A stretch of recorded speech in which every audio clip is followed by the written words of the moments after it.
Matindi at nakakatakot na paghihiganti ng Israel sa Iran.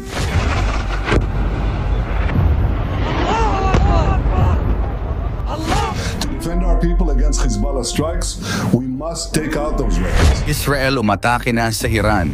Iran nagpaplano na at nangakong gaganti agad noong October 26, 2024. Naganap ang sunod-sunod na airstrike ng Israel laban sa mga estratehikong pasilidad sa Tehran, Iran. Itinuturing ito ng marami bilang isa sa mga pinaka-controversial na insidente sa gitnang silangan sa taong ito. Pinaniniwalaan na ang hakbang na ito ng Israel ay bunga ng napipintong banta mula sa Iran na sinasabing patuloy na pinalalakas ang kakayahang militar nito. Sa pangyayaring ito, muling nabuksan ang mga diskusyon ukol sa mga usapin ng seguridad, kapangyarihan at diplomasiya sa pagitan ng dalawang bansang may malalim na kasaysayan ng hidwaan. Ano ang mga dahilan bakit direktang umatake ang Israel sa Iran?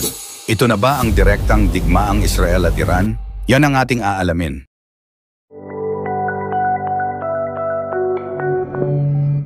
Ang mga airstrike na isinagawa ng Israel ay naglalayong sirain ang mga pasilidad na iniuugnay sa di-umano'y mga proyektong militar at teknolohikal ng Iran. Ayon sa Israel Defense Forces (IDF), ang mga naturang pasilidad ay may direktang kaugnayan sa pagbuo ng mga armas na maaaring gamitin laban sa kanila. Maraming intelligence report ang nag-ugnay sa mga pasilidad na ito sa mga programa sa paggawa ng long-range missiles, advanced military technology, at iba pang teknolohiyang maaring makasama sa seguridad ng Israel at mga kaalyado nito. Ayon pa sa IDF, ang mga target na tinutukoy nila ay naglalaman ng mga makabagong kagamitan na maaaring gamitin sa mga operasyong militar ng Iran. Sa kabila nito, iginiit ng gobyerno ng Tehran na ang mga pasilidad na binomba ay pangunahing ginagamit sa mga pananaliksik at technical na pag-aaral at walang kinalaman sa mga programang militar. Ang mga pagsabog sa Tehran ay nagdulot ng labis na pangamba sa mga residente ng lungsod. Ilang mga bahagi ng kabisera ang naapektuhan, kabilang na ang ilang pangunahin at mahalagang infrastruktura. Ayon sa mga ulat, ilan sa mga target ng airstrike ay mga pasilidad na pinaghihinalaang ginagamit para sa komunikasyon at intelligence gathering ng Iran. Maliban dito, pinuntirya rin umano ng Israel ang mga laboratorio at research centers na may kaugnayan sa mga programang nuclear at missile development.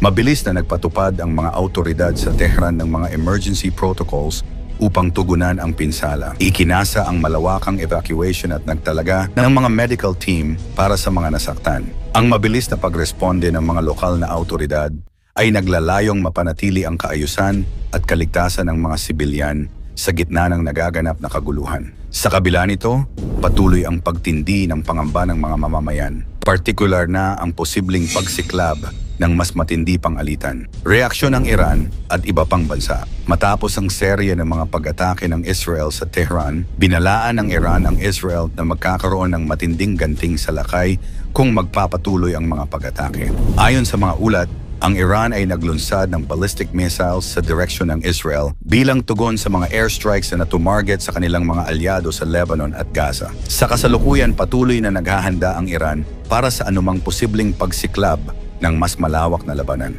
Samantala, ang mga leader ng Israel ay nagpahayag na ipagpapatuloy nila ang kanilang mga operasyon batay sa kanilang mga pambansang interes. Kaakibat ng insidente, ang agarang pagkondena ng Iran sa airstrikes na isinagawa ng Israel. Iginiit ng pamahalaan ng Tehran na ang ginawang aksyon ay isang malinaw na paglabag sa kanilang soberanya at karapatang magpatupad ng mga programang pangkaunlaran. Dagdag pa nila, ito ay isang aksyong nagpapakita ng agresibong hangarin ng Israel laban sa Iran.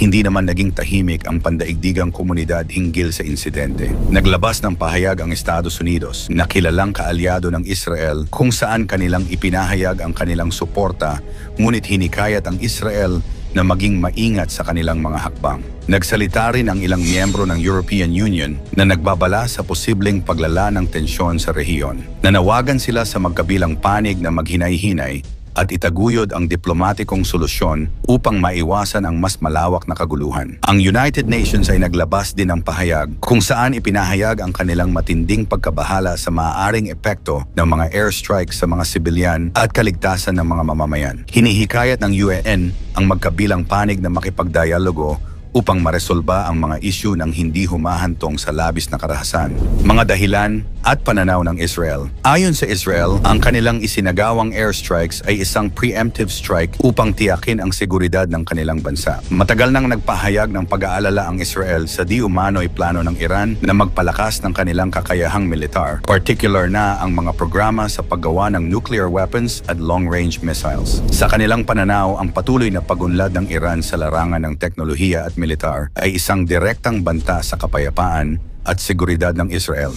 Binanggit din ng mga opisyal ng Israel na ang kanilang intelligence reports ay nagbibigay ng malinaw na indikasyon na ang Iran ay nagsasagawa ng mga aktibidad na may layuning palakasin ang kanilang kakayahan sa aspeto ng weapons development. Upang maiwasan ang banta, isinagawa nila ang airstrike na itinuturing nilang defensive at preventive measure, posibleng paglala ng tensyon. Sa kabila ng mga panawagan para sa diplomatikong solusyon, nananatiling mataas ang tensyon sa pagitan ng Israel at Iran. Pinangangambahan ng mga analista na maaaring umabot sa mas malalang komprontasyon ang alitan kung hindi maagapan. Ipinahayag ng Iran ang kanilang kahandaang gumanti, habang ipinakita naman ng Israel ang determinasyon nitong ipagtanggol ang kanilang bansa. Ang mga hakbangin ng bawat bansa ay binabantayan ng mga kapwa bansa sa rehiyon dahil anumang paglala ng sitwasyon ay maaaring magresulta sa mas malaking kaguluhan na makakaapekto hindi lamang sa gitnang silangan kundi pati na rin sa buong mundo. Diplomasya at mga solusyon.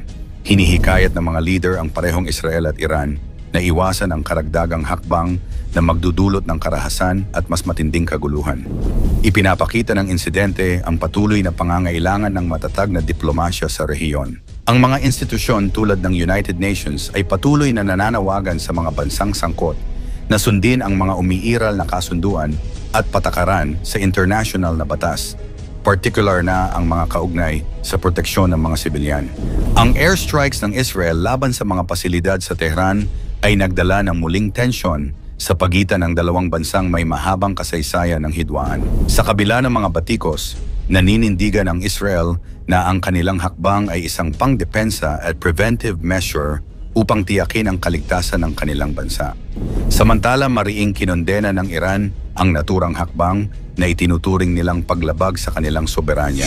Ang patuloy na tensyon sa pagitan ng Israel at Iran ay nagpapakita ng napakakomplikadong politika sa rehiyon ng gitnang silangan. Ipinapakita rin nito ang pangangailangan para sa diplomatikong solusyon upang maiwasan ang mas malawak na kaguluhan.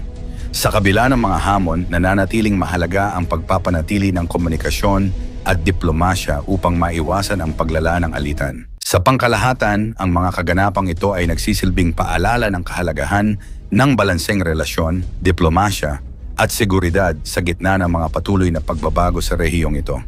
Mahalagang tandaan na sa bawat hakbang, ang kaligtasan ng mga sibilyan at kapayapaan ang dapat manatiling pangunahing layunin ng bawat bansa. Sa pag-ataking ito ng Israel, sa palagay mo ito na ba ang simula ng direktang Iran versus Israel war? I-komento mo ito sa ibaba. Huwag kalimutang mag-like and share. Maraming salamat at God bless.